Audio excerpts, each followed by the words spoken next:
Hi everybody and welcome to Heel Heat. This is a Heel Heat Top 10. My name is George Coles. This is my tag team partner Paul Diamond. Shouldn't we do a movie character? Gary Rhodes, everybody.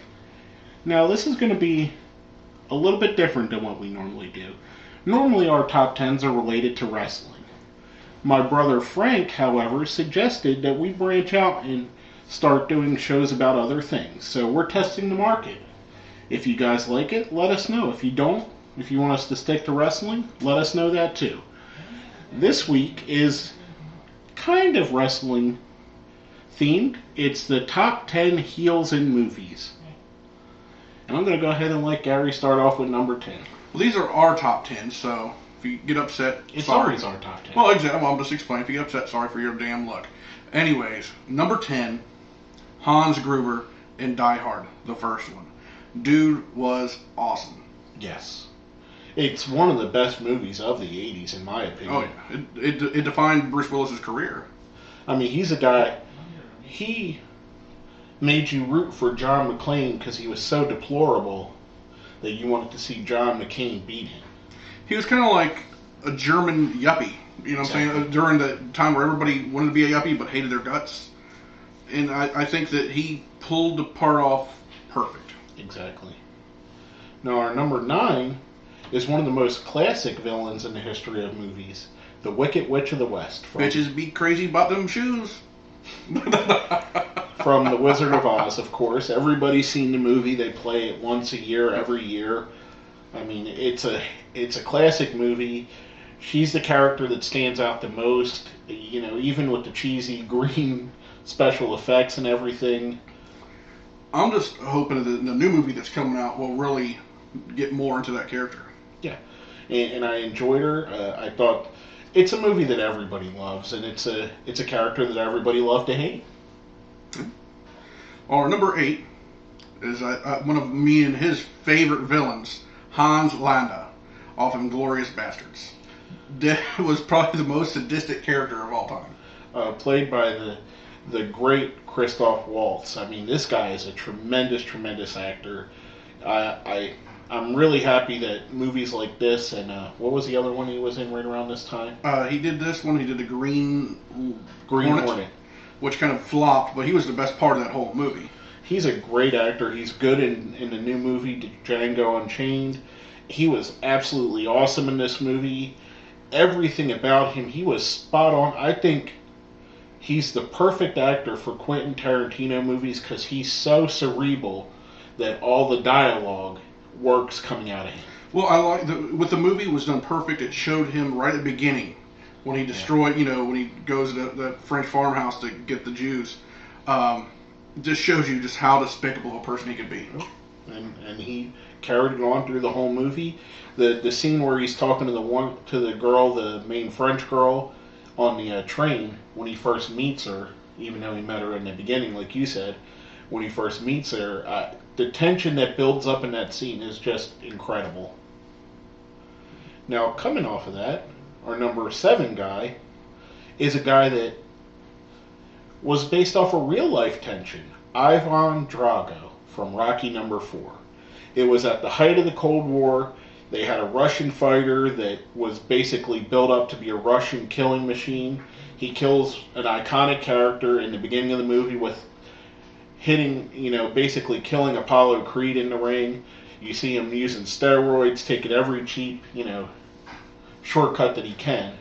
During the filming of this movie, if he dies, he dies. during the filming of this movie, I must break you. Oh, you fuck. During the filming of this movie, actually, Stallone had to go to the hospital.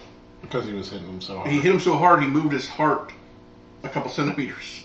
So he had to take time off of the movie to, recuperate. This really brought Dolph Lundgren out because he was basically like a model, and but he was a kickboxer, before all this, and he just played the part perfect. Yes. Probably one of the characters that we have on here with the least amount of dialect too. And I really think that this movie, and I hate to sound like I'm pandering because I'm such a big Rocky fan, was one of the things that helped kind of change America's perspective on Russia, that they weren't always the enemy, you know? I mean, they felt Russia itself, USSR, fell like I think 2-3 years later, but you started to see that they're actually people too, because they gave a human side to the guy. Well, the thing is, I loved about this movie is it really brought out the character of Rocky. Yes. You know, it really, you know, got really deep into it, and the anger he had towards Drago was just awesome in this movie. Exactly. Now, speaking of someone having anger in a movie, Scar, and our number 6 is Scar from The Lion King. You know, we're going to throw a cartoon in there, I'm sorry. This here was probably, I mean, it was what, 90 or 80 something, 90 something, it was early 90s, but it was one of the first characters that killed off the main baby face in the movie at the beginning, Mufasa. Say it again. I thought he was tremendous, and you don't have to apologize. The Lion King is a historically great movie, and Scar, I think, out of all the Disney villains, is the best of the Disney villains. Oh yeah. I mean, you know, better than any of the Wicked Stepmothers, Wicked Stepsisters, all that garbage. Scar's an actual. He seems it's funny that I say this. Even that it's lions, he seems more human. I was just fixing to say that too. You know, the other ones were so cartoony that Scar was, like you said, the most. It was a human emotion that drove him to kill. The jealousy made him. It was almost the Cain and Abel story. Basically, yeah. And it was the movie pulled it off extremely well. The animators, the voice actor, pulled his character off tremendous. I can't remember the guy's name, but he was also the one that does Hans Gruber. Hans Gruber's voice is, I can't remember his name for the life of me right now. I wish I would have thought of looking it up before we started shooting. You can leave a comment or whatever, but anyways, his voice is what makes you really want to hate him. Exactly. Now, coming off of that, our number 5 guy is another person with an interesting voice. He's actually been voiced a couple different times in movies. The Joker. We had him from the Tim Burton Batman, we had him from the Dark Knight, and we also had it from the Batman the movie made in the 60s. Cesar Romero. You had Cesar Romero played him, Jack Nicholson, and Heath Ledger. Now, the thing, I know you're more of a fan of the Jack Nicholson version. I kind of liked the Heath Ledger version a little bit better because the Heath Ledger version is based off of the Dark Knight storyline in the comic books, in the Batman books, and he gave him more of a psychotic side than Nicholson did. Although Nicholson was tremendous, and so was Cesar Romero. Oh yeah, I mean you take a look at it back then in the '60s. That Cesar Romero's Joker to that crowd was probably just as dark as the Nicholson or the Ledger. And the Ledger one, when I heard it announced, I was like, oh man, not the guy from Brokeback Mountain, not the Knight's Tale guy. I was not a fan. And then when I seen it, by the time I left the movie, I was upset that Heath Ledger had passed away because it was such a great portrayal. That was awesome. Now we're going to get into a character right now. It's hard to describe him because he's made out of liquid metal. Number 4. Woo, indeed. The T-1000. The guy, or the monster, whatever you want to call him, the robot, was ahead of its time. Terminator 2 to me is still one of those movies that they still haven't beat yet to me. As far as the writing and the special effects.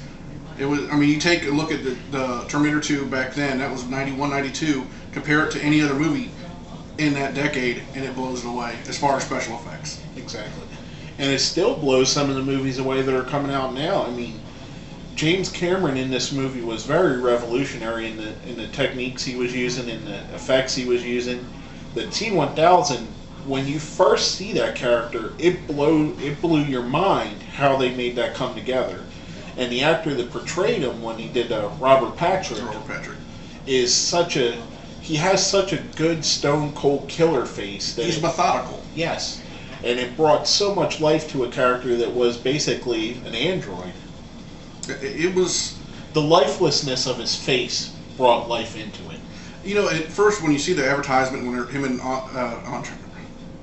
Arnold are fighting in the hallway at that mall, It's like, man, that's a little guy. Why is, but then you see it, he's stronger than Arnold. He's just more agile than Arnold. He's faster. And it's just like you root for Arnold because he's such the underdog in this movie. Exactly. Which they had to do, and considering he was the bad guy in the first Terminator. Yes. Now our number 3 guy is Freddy Krueger. One of the main proponents of the slasher film genre in the late 70s, even late into the 80s, 2000s, 90s, are still putting stuff with Freddy Krueger out now. Freddy Krueger is hands down my favorite boogeyman. Of the slasher guys? Of the slasher variety. Of any horror movie, if there's a Freddy movie coming out, I'm going to see it. I like the original few Freddy Kruegers, and I like the second one. The remake with the kid from The Watchmen in it. Oh, you're talking about golly, he was also in Bad News Bears. Yeah, I liked that remake. There was a couple of the Freddy Krueger Nightmare on Elm Street movies that they just went too goofy with them. I liked Freddy vs. Jason. I thought that was a decent movie. I mean, if you go into these movies expecting like Macbeth, you're going to be disappointed. But if you go into them with full knowledge that it's just a slasher flick, you're going to be entertained. Well, if you look at it, Robert Englund, before Freddy, he did the film V, the series V, and he was one of the most loved characters on television, movies, because the character was so naive and nice and humble. And then he gets to Freddy Krueger, which is the total polar opposite. Yes. And you got to respect Robert Englund as an actor for playing that part out just right. Exactly. Now, our number 2 has been portrayed by hundreds of different actors on film, stage, television. Dracula. What's your favorite adaptation of Dracula? I like the Christopher Lee version of Dracula. I thought that's the best of the Draculas I've seen. Now, granted, like you said, there's hundreds of films with Dracula or a version of Dracula in it. And of the ones that I've seen, that was my favorite. The Bram Stoker's Dracula I thought was okay. I mean, it's up there with it. But the Christopher Lee Dracula that I think came out in the 60s or 70s, if I'm mistaken. I don't know the exact time it came out, because by the time I seen it, it was already an old movie, you know. But I thought that was the best portrayal of him. Going to go a little different with you? I'm going to go with Leslie Nielsen, Dracula Dead and Loving It. No, I'm just kidding. I'll go with you on your version. I just had to throw that out there. But you've seen that movie, right? The Christopher Lee Dracula. That's the iconic. When I close my eyes and I say Dracula, that's the picture I see in my head. Even though, like you said, hundreds of people have played him. Exactly, but I mean, it's just one of the long. Actually, I did like the Dracula in Blade. I can't remember the guy's name. He was from Prison Break. He did actually a pretty good job of reinventing the character of Dracula, putting him in modern day. I liked that. Now, before we get to our number 1 guy, if you've seen any of our top 10s, we do a thing that's called the best of the rest. These are basically the characters that almost made the list, but for whatever reason did not make it on here. And these are in no particular order, but they just made they just missed the top 10. And I'll let you go ahead and start off. We're going to go with Zod. Kneel before Zod. I was going to do that. You ruined it. A guy that had the equal power of Superman and wanted to take over the world. I enjoyed his character thoroughly. Another character that had the equal power as the hero, Mr. Smith from the Matrix movies. I enjoyed him. I enjoyed how they portrayed his character. I liked that there was actually, by the time you got to realize that Mr. Smith was just a computer code. And I liked how it got played off. Bane from Dark Knight Returns. We're probably going to get some hate over that, but I enjoy the character. He made the movie for me. Yeah, I thoroughly enjoyed it. I thought that The Dark Knight Returns was just as good as The Dark Knight. A lot of people did, but I thoroughly enjoyed it. A lot of people had issues with his voice mechanisms, and I enjoyed him. I enjoyed the movie. Another guy is another one of the slasher villains, Jason Voorhees from the Friday the 13th movies. A guy that everybody knows. He's so iconic. He's so indestructible. He's basically a walking zombie that can't be killed. The only one I didn't like was Jason Goes to Hell. I mean, I didn't dislike it. It was weird because Jason wasn't hardly in it at all. But the best part of it was at the end when Freddy's glove comes out, grabs the mask, and drags it down to hell. Well, the first Friday the 13th, Jason's not in. Well, yeah, but I'm talking about as far as his slasher, Jason's appearances. Not not talking about the movies. Khan from Star Trek. Star Trek 2, The Wrath of Khan. But he was a character on the original show too. Yes, but we're just talking about the movies. But I thought he was, out of the Star Trek villains, I think he was the absolute best Star Trek villain. He was played by Ricardo Montalban, and I thought the Star Trek 2, The Wrath of Khan, is the best of the Star Trek movies by far. And Ricardo Montalban was always one of those guys that always played one of those loved characters. So him playing one of the darkest villains really shows you what what kind of actor he was. Now, if you guys disagree with our list, think we put someone up too high, ranked someone out down too low, or left someone off totally that you think should have been on here, let us know what you think. Hit us up on our Facebook, put it on our Twitter, put it down where? Down there. Right down there in the comments.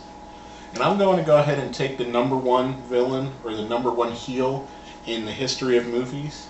It's a guy that's near and dear to my heart, my absolute favorite character in any form of entertainment ever, Darth Vader. I thought you were going to say Liberace. Darth Vader is a guy with the new versions. You see the full, with the new episodes 1, 2, and 3, you see him go from a kid all the way to his death in the 6 movies they've made. And you see the full transformation from a little good kid wanting to help the universe all the way to the dark Darth Vader, all the way to the end where his son basically saves him and brings him back to the light side. But it was the Darth Vader from when I was a child. He was epic. He was the guy that brought the most fear into the hearts, and he was a guy that just looked like a badass. I mean, he had James Earl Jones as his voice. He was physically imposing. The guy that was in the Darth Vader suit, I think, was 6'5", 6'6", just a massive man. And he was one of the villains that looked like they actually were a villain. So I liked the end of episode 3 with him when he's turning over into Darth Vader. Anakin, that part between him, Anakin, and Darth right there was just awesome. The movie to me seemed kind of childish at first, and the series of the newer ones. But when I got to that, that's like probably my favorite part of the whole series was when he turns dark, because it explains it, Yeah. And then we see him. We got probably the most epic swerve in the history of movies was the end of Empire Strikes Back, when Darth Vader tells Luke Skywalker that he is his father. I think personally, in my opinion, the biggest shocker in the history of movies. It's one that's still talked about to this day, 30 plus years later, after the movie was made. I think he's a guy that stands the test of time. He's a guy that everyone knows instantly. I think he's definitely, when he was Darth Vader in the original 3, the original series, it was a guy that everybody knew and everybody feared. And as long as Seth MacFarlane's got a TV show, the character will always be on television. As long as they make toys, there'll be a Darth Vader toy somewhere. But basically, that's all we got. That's our top 10 for the top 10 heels in movies. My name is George Coles. Gary Rhodes. And this is a Heel Heat Top 10.